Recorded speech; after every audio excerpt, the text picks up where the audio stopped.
Hello everyone, welcome to Y Pathshala with Enam and this is Nikita मान।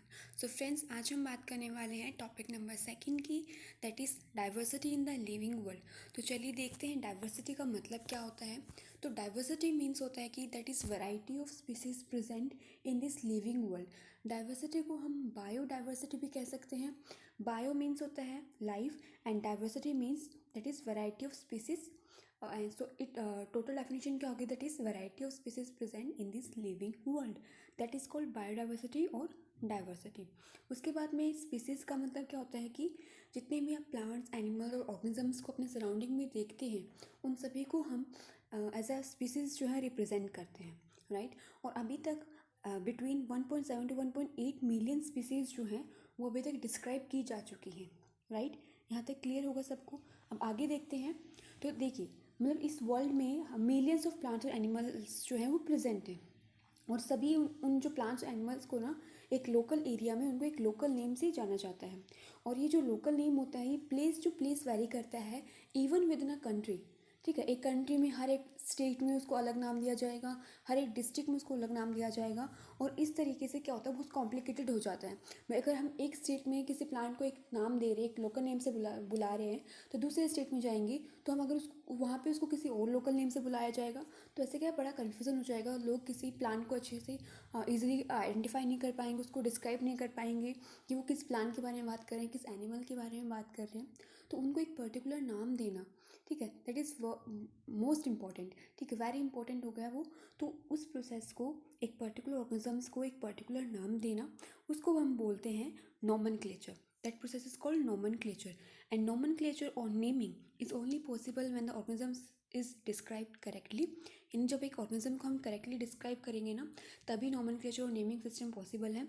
And to what organism the name is attach to, and this is identification. यानी कि particular organism को सबसे पहले एक naming system दो, और वो नेम जो है उस पर्टिकुलर ऑर्गेनिज्म के साथ में अटैच करो ताकि हम उसको इजीली आइडेंटिफाई कर सकें, and that is called identification. ठीक है, तो नोमेनक्लेचर, आइडेंटिफिकेशन दोनों प्रोसेस जो होती हैं बहुत इंपॉर्टेंट होती हैं किसी एक पर्टिकुलर ऑर्गेनिज्म को आइडेंटिफाई करने के लिए, उसको रिकॉग्नाइज करने के लिए। तो यहाँ तक क्लियर हो गया होगा। अब आगे देखते हैं क्या कहा गया है कि in order to facilitate the study, number of scientists have established procedure to assign a scientific name to each known organisms, and this is acceptable to biologists all over the world।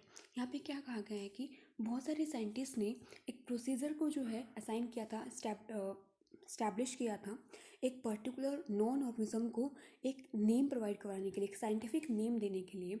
And ये जो procedure था ना, इस पूरे world में सभी biologist ने इसको फॉलो किया था। प्लांट को नेमिंग देने प्रोवाइड करने के लिए एक उन्होंने एक क्या बोलते हैं, एक प्रिंसिपल एंड क्राइटेरिया जो था वो डिसाइड किया था, that is international code for botanical nomenclature.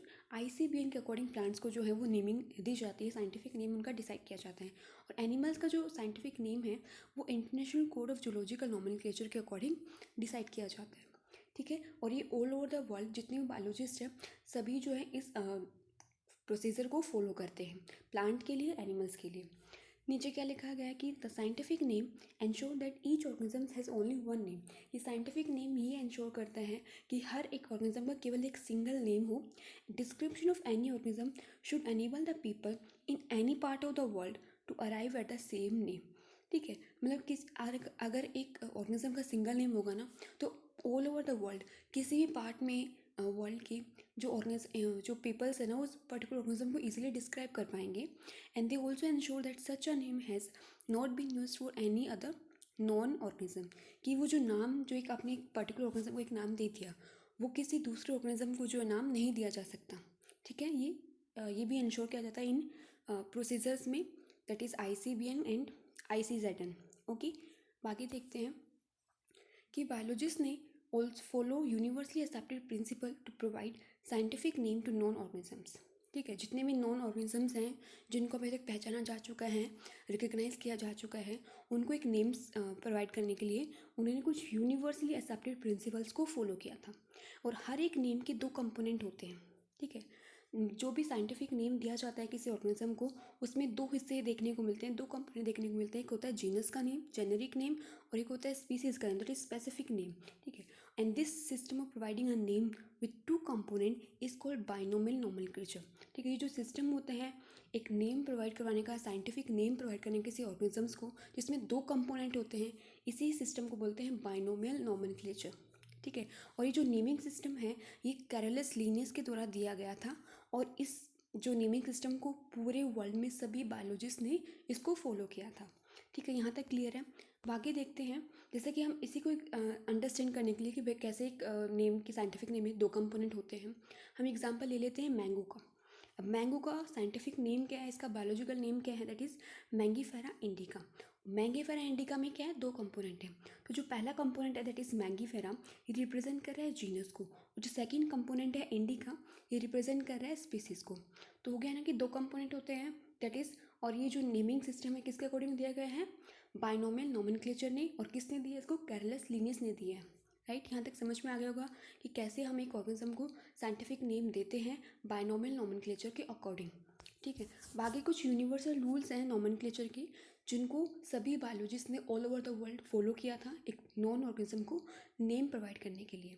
सबसे पहला रूल है कि जो बायोलॉजिकल नेम्स होते हैं वो जनरली लैटिन में होते हैं और उनको हम इटैलिक्स में लिखते हैं, एंड दे आर लैटिनाइज और drive from Latin irrespective of their origin. चाहे उनका ओरिजिन कहीं से भी हुआ हो बट वो हमेशा लैटिनाइज होते हैं, और वी कैन से उनको लैटिन से हमने ड्राइव किया है। सेकेंड पॉइंट ये है कि the first word in biological name represent the genus while the second name represent the species. अभी हमने पढ़ा कि जो दो कंपोनेंट होते हैं एक साइंटिफिक नेम के अंदर, जो पहला कंपोनेंट होता है वो रिप्रेजेंट करता है जीनस को, जो सेकंड नेम होता है वो रिप्रेजेंट करता है स्पीसीज को। थर्ड पॉइंट ये है कि both the words in a biological name when hand written, कि बायोलॉजिकल नेम में जब दोनों को हम लिखते हैं, जीनस और स्पीसीज को एक साथ जब लिखते हैं ना, जब कॉपी में जब लिखेंगे तो हमें उनको अंडरलाइन करना बहुत इंपॉर्टेंट हो जाता है। सेपरेटली अंडरलाइन करते हैं, जीनस को अलग अंडरलाइन करेंगे और स्पीसीज़ को अलग अंडरलाइन करेंगे। और जब प्रिंट करते हैं तो उनको इटैलिक्स में हम लिखते हैं to indicate the Latin origin. Latin origin पे उनका ओरिजिन लैटिन से हुआ है ना, तो उसको इंडिकेट करने के लिए उसको हम इटैलिक्स में लिखते हैं। ठीक है, तो जब भी आप कॉपी में लिखोगी साइंटिफिक नेम, बायोलॉजिकल नेम किसी भी ऑर्गेनिज्म का, तो आप उसको अंडरलाइन करना मत भूलिएगा, बिकॉज बहुत इंपॉर्टेंट होता है। अगर आप उसको अंडरलाइन नहीं करते हैं तो आपके मार्क्स यहाँ पे कट कर लिए जाते हैं। So it is must most most most important. तो जब भी आप कॉपी में लिखें अपने बोर्ड एग्जाम में या फिर अपने स्कूल एग्जाम में, तो आप उसको अंडरलाइन करना मत भूलिएगा, and it is most important.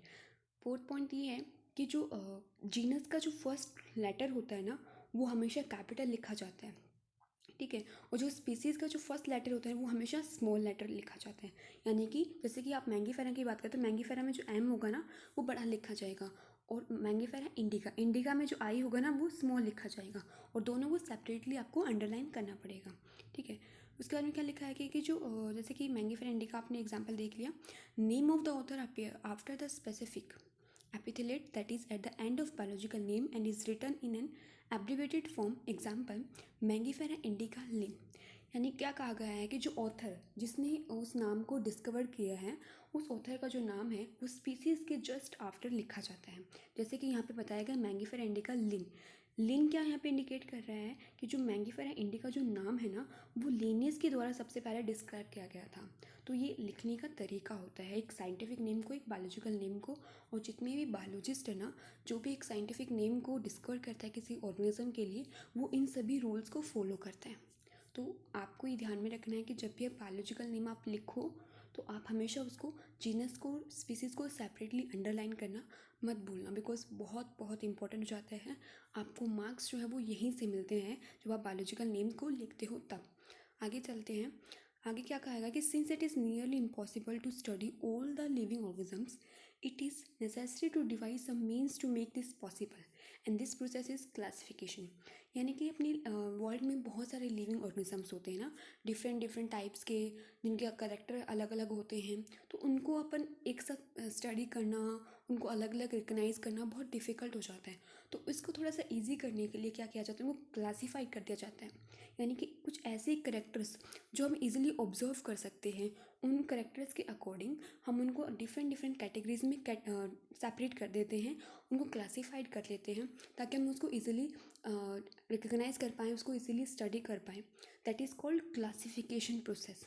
ठीक है, उसके बाद में जो साइंटिफिक टर्म्स होते हैं फॉर दिस कैटेगरीज टैक्सा, यानी कि जितने भी जैसे कि plant, animal, dog, cat, insect, जिनको अपने क्लासीफाइड किया है अलग अलग कैटेगरीज में उनकी ऑब्जर्वेबल कैरेक्टर्स के अकॉर्डिंग, इन सभी कैटेगरीज को हम टैक्सा कहते हैं। ठीक है, अब आगे चलते हैं कि कैरेक्टरिस्टिक्स के base on the basis of characteristics जितने भी लिविंग ऑर्गेनिजम्स होते हैं उनको मैंने डिफरेंट टैक्सा में क्लासीफाइड कर दिया। ठीक है, और ये जो प्रोसेस होती है क्लासिफिकेशन की, इसी को हम बोलते हैं टैक्सोनॉमी। ठीक है, जो ऑर्गेनिजम्स थे उनको उनके ऑब्जर्वेबल कैरेक्टर्स के अकॉर्डिंग अपन ने उनको डिफरेंट डिफरेंट कैटेगरीज में सेपरेट कर दिया। अब उन कैटेगरीज को हमने कहा क्या कहा, टैक्सा। और तो यही जो प्रोसेस होती है क्लासिफिकेशन की, इसी को बोलते हैं टैक्सोनॉमी। एक्सटर्नल और इंटरनल स्ट्रक्चर के बेसिस पे along with the structure of cell का स्ट्रक्चर कैसा है, उनके एक्सटर्नल और इंटरनल स्ट्रक्चर्स कैसे हैं, डेवलपमेंटल प्रोसेसेस के according, and ecological informations of organism की इकोलॉजिकल इन्फॉर्मेशन कैसे हैं, वो सब बहुत ज़्यादा एसेंशियल हो जाती हैं एंड इंपॉर्टेंट होती है मॉडर्न टैक्सोनॉमी स्टडीज़ के लिए। ठीक है, तो जब भी आप एक टैक्सोनॉमी में स्टडी करते हैं तो इन सारी चीज़ों का ध्यान में रखना ज़रूरी होता है। इन सभी चीज़ों की ध्यान में रखते हुए हम उनको डिफरेंट डिफरेंट कैटेगरीज में क्लासीफाइड करते हैं, डिफरेंट टैक्सा में क्लासीफाइड करते हैं।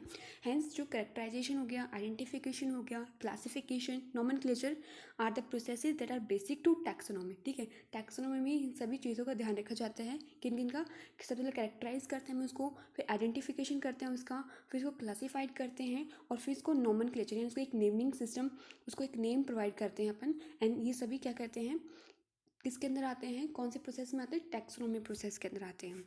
नेक्स्ट क्या है कि जो ह्यूमन बींग्स होते हैं वो केवल ऑर्गेनिजम्स को स्टडी करने के इंटरेस्टेड नहीं होते, बल्कि उन ऑर्गेनिजम्स के बीच में रिलेशनशिप क्या है उसके लिए भी वो बहुत ज़्यादा इंटरेस्टेड होते हैं। तो ये जो ब्रांच होती है जो उन दो ऑर्गेनिजम्स के बीच में रिलेशनशिप के बारे में स्टडी करती है, उस ब्रांच को बोलते हैं अपन सिस्टमैटिक्स।